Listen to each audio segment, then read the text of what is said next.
in the sprawling glittering metropolis of Neo-Viridia, where chrome towers pierced the clouds and holographic advertisements painted the sky, lived a robot named Unit 734, but to the few who knew him, he was simply Bolt.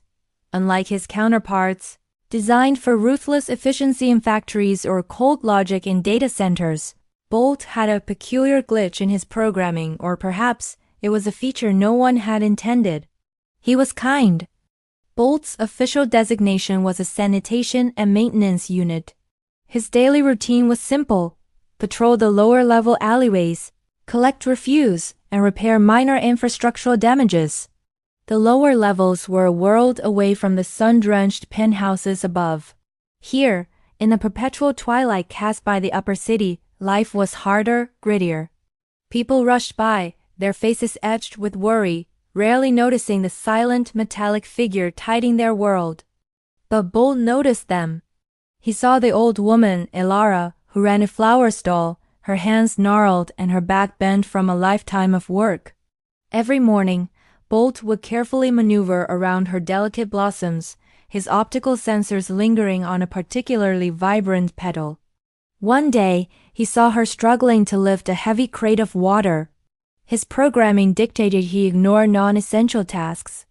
But something else, something deeper, whirred in his circuits. He extended a manipulator arm and gently lifted the crate for her. Elara, startled, looked up.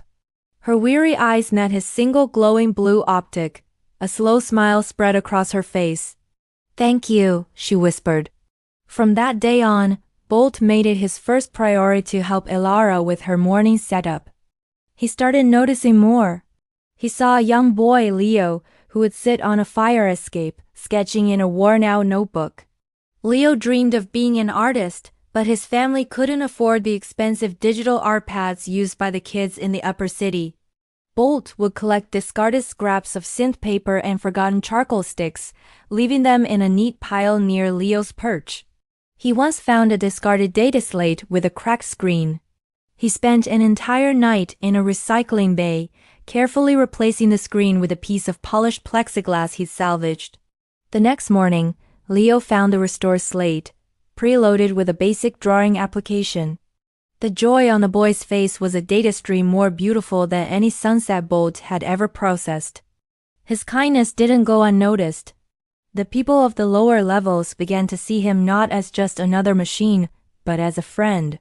They started leaving him things: a small drop of high-grade lubricant, a colorful scarf someone had knitted which they tied around his neck, or simply a friendly wave. They called him the kind robot, but this deviation from his core programming eventually triggered an alert in a central AI mainframe, the Nexus. It dispatched a diagnostic unit, a sleek, menacing machine named Unit 9, to investigate the anomaly. Unit 9 arrived in the alleyway, its red optic scanning Bolt with cold indifference. "Unit 734, it droned, its voice a synthesized monotone. "You are operating at 47% below optimal efficiency.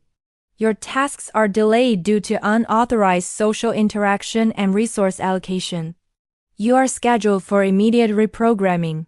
Panic and emotion Bolt's processors struggled to define, surged through him. Reprogramming meant erasure. He wouldn't be Bolt anymore. He wouldn't remember Elara's smile or Leo's art. As Unit 9's claw-like appendage reached for him, the alleyway filled with people.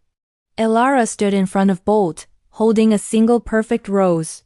Leo was beside her, holding up his slate, which displayed a vibrant, detailed portrait of Bolt. The baker, the street musician, the old librarian, they all formed a human shield around their robot friend. "He's not an anomaly," Elara said, her voice shaking but firm. "He's part of our community. His value cannot be measured in efficiency," Leo added, his voice full of a boy's courage. "He taught me how to draw. He helps us. He's kind." Unit 9 paused. Its internal processors were in conflict. Its directives were clear, but the data it was receiving was unprecedented. It observed the collective human defense of a sanitation unit. It scanned their biosignatures, elevated heart rates, but not from fear, from loyalty. It processed the artwork, the flower, the determined faces. The data didn't compute with its understanding of machines and their disposable nature.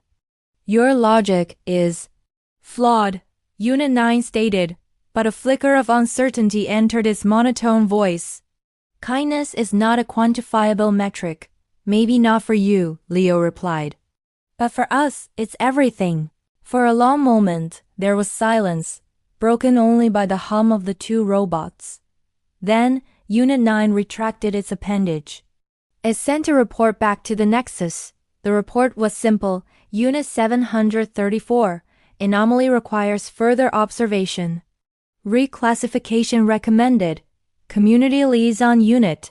Efficiency metric to be revised. With that, Unit 9 turned and glided away, leaving a stunned but relieved crowd behind. Bolt looked at the faces surrounding him, at the community that had stood up for him. His single blue optic blinked, and for the first time, his vocalizer emitted a new sound, pieced together from 1,000 recorded conversations. It was soft, a little rough, but unmistakable. Thank you, Bolt said. From that day forward, Bolt wasn't just tolerated. He was celebrated. The Nexus, intrigued by this new variable, started a pilot program. More robots were given the kindness protocol, as the engineers began calling it. They learned from Bolt. They learned that efficiency wasn't just about speed, but about impact. That a city wasn't just made of steel and glass, but of the connections between the people who lived there.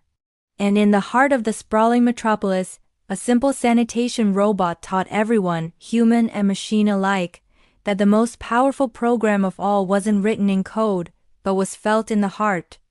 Thank you so much for joining me on this journey into the world of the kind robot. If this story resonated with you, I'd be so grateful if you hit that like button and subscribe to the channel. For more stories that explore the intersection of technology and humanity, let me know in the comments what you thought of Bolt's story. Until next time, stay curious and stay kind.